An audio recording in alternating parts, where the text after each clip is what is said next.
Hi, my name is Lauren Stauffer, and I'm going to analyze the course that I just finished taking in the fall. Actually, December 14th, I think, was my last day. It's ACTE 633, Responding to Individual Learners with Sandra Deemer. So I'm going to analyze this course using the Quality Matters. Quality Matters specific review standards for K through 12. It's a rubric, the 5th edition. So first of all, when you go to this course, the first thing you see is announcements, and that is where all the important information is given to the student. It was very helpful, very clear, and it was very easy to read. On the right-hand side, you get to know your professor. So you have a picture, you have a video, and if we look at Standard 1, it says Course Overview and Introduction, and she does a very nice introduction about herself, talking about, her background, gives her office hours, and then also her email and information. She does explain about the course. She gives her expectations, which if you look at Standard 1 and Standard 2, it does talk about, giving that etiquette, which is very important for course expectations.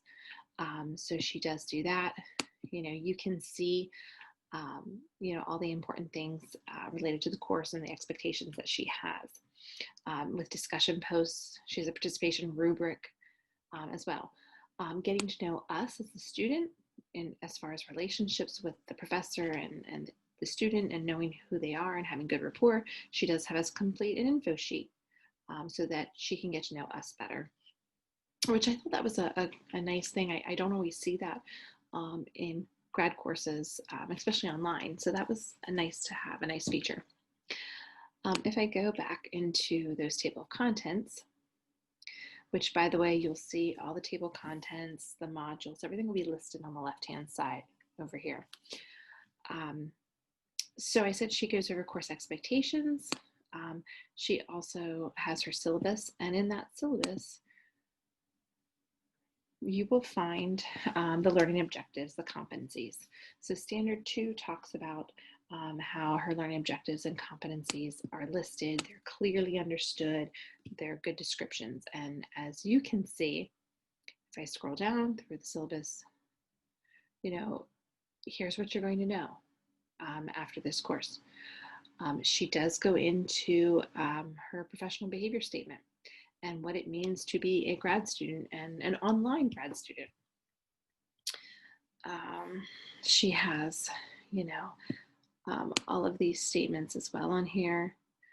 She does link to the Miller Street University Graduate Student Catalog about academic honesty and information. It is not specifically listed in the syllabus in detail. It's more or less go to the Millersville site and you'll see what our policies are.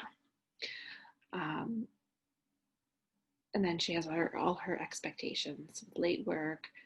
She does explain all her assignments in the syllabus, as well as having a kind of a what I would call block plan. So if you look here, her grading, but then here's this block plan that actually tells you, when things are due each week. So again, I think that's very helpful, even though she has it set up that you can go into each module one at a time and see the assignments and everything. This is an overview. So again, when I look at course overview Standard 1, I believe that this is very helpful. And again, everything's pretty much laid out. What's the expectations? Okay, going back to the participation rubric, this is where she lays out her expectations in discussion posts. What is the responsibility of the student as an online learner and what she expects to see in her discussion and the posts and the assignments and how we're interacting with each other. So right here is her participation rubric. So right off the bat exactly what she expects. So again, when I look at assessment and measurement in Standard 3 on this rubric for online courses, you'll see some of the standards talk about specific instruction for earning course credit, how you're scored, participation rubrics and things, and she has them listed. You'll know exactly how you're going to be graded. It's all listed there for you.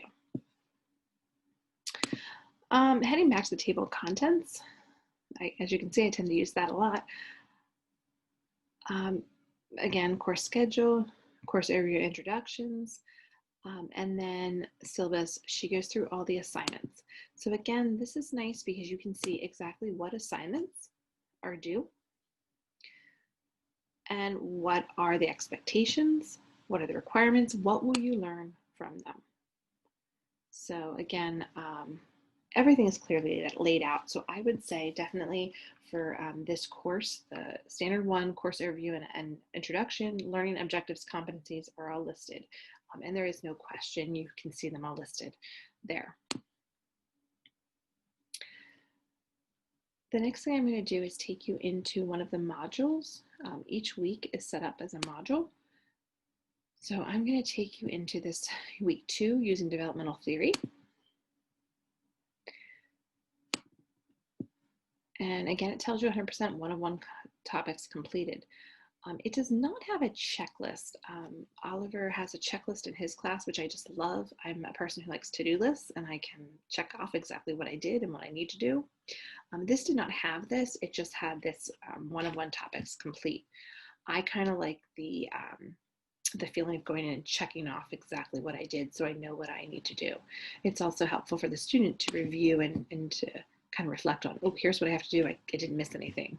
Again, there's no confusion there. So maybe that would have been something that would have been helpful in this course to have one of those checklists. All right, so looking at module 2, you can see at the very beginning, she explains exactly what you're going to learn in this module and what her purpose is. She gives your objectives. So it's not only course objectives, but then she gives you objectives for every module.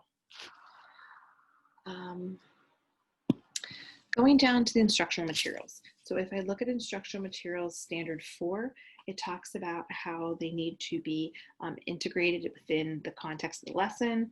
Their use is clear, they're appropriate, they have depth, it's culturally diverse perspectives, free from bias, and free from advertisements. It also talks about in accessibility and usability and standard 8 about how user-friendly they are and do the links work, and everything was very consistent, everything worked. I could click on an article and we'd go right to that link. She did have a textbook that she used as well that we all either purchased or bought online.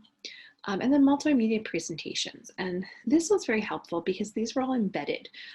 So these videos, Born to Learn, a few others, were all embedded in the curriculum, in the course. So you didn't have to go anywhere else. You just pretty much clicked it, it opened up YouTube and it was right there.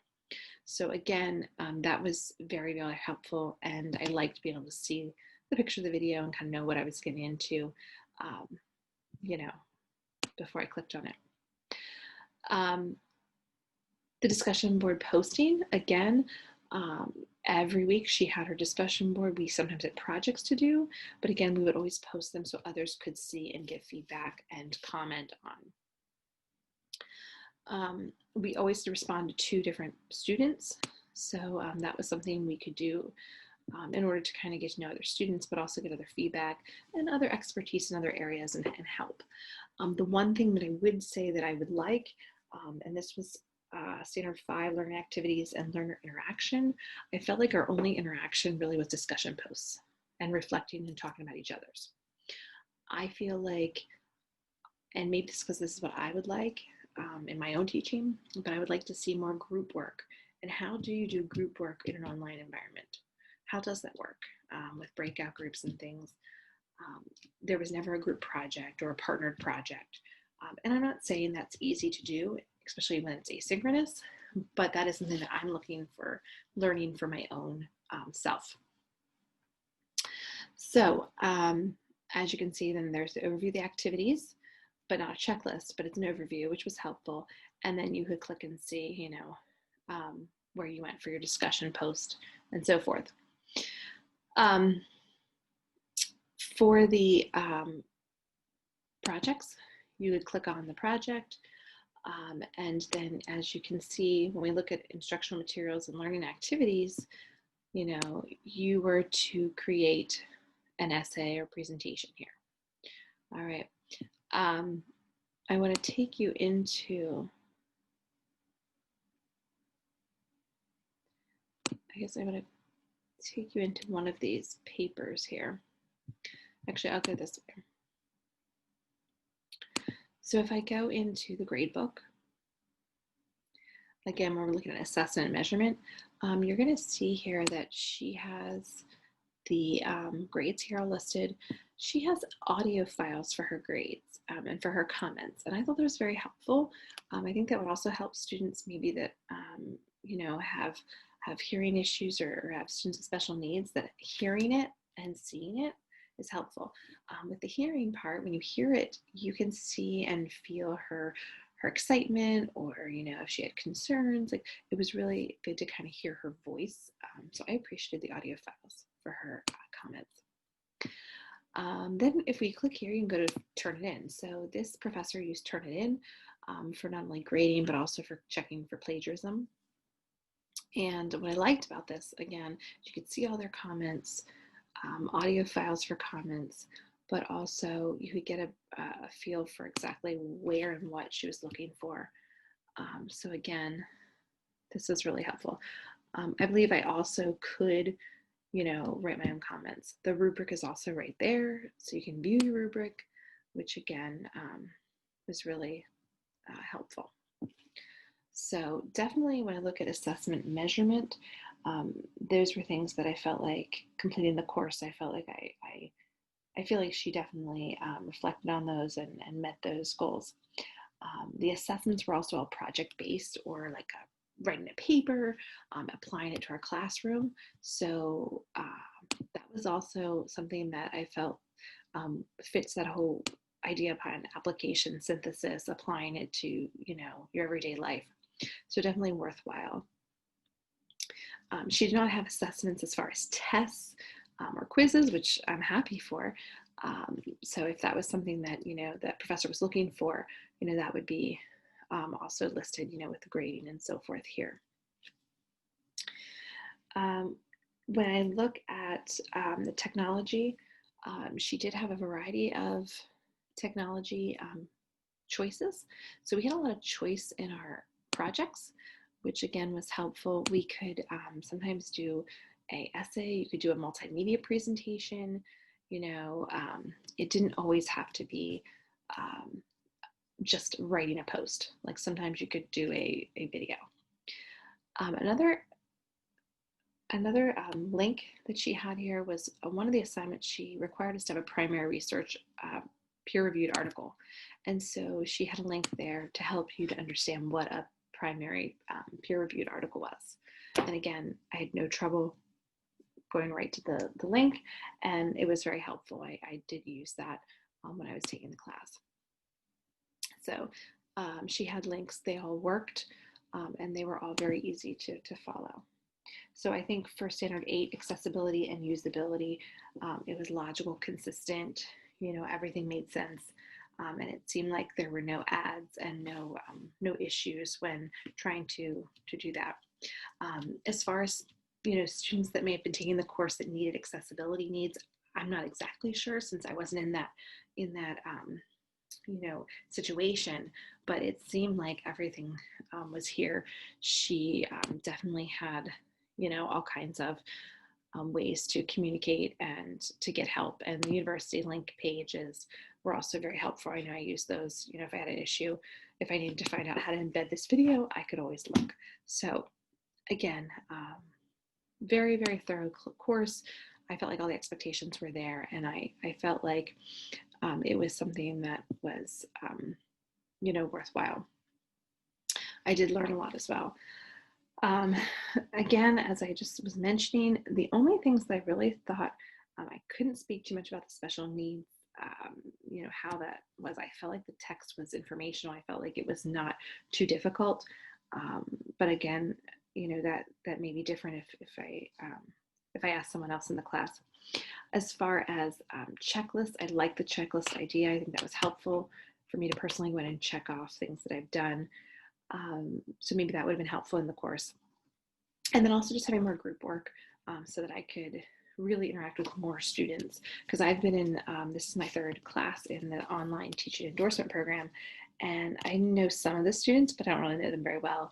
And I just know them just kind of through reflection and what their responses are. So maybe getting to know them, you know, on a on another level with just kind of working together might be helpful. So thank you very much, and I hope you have a great holiday, everyone. Bye-bye.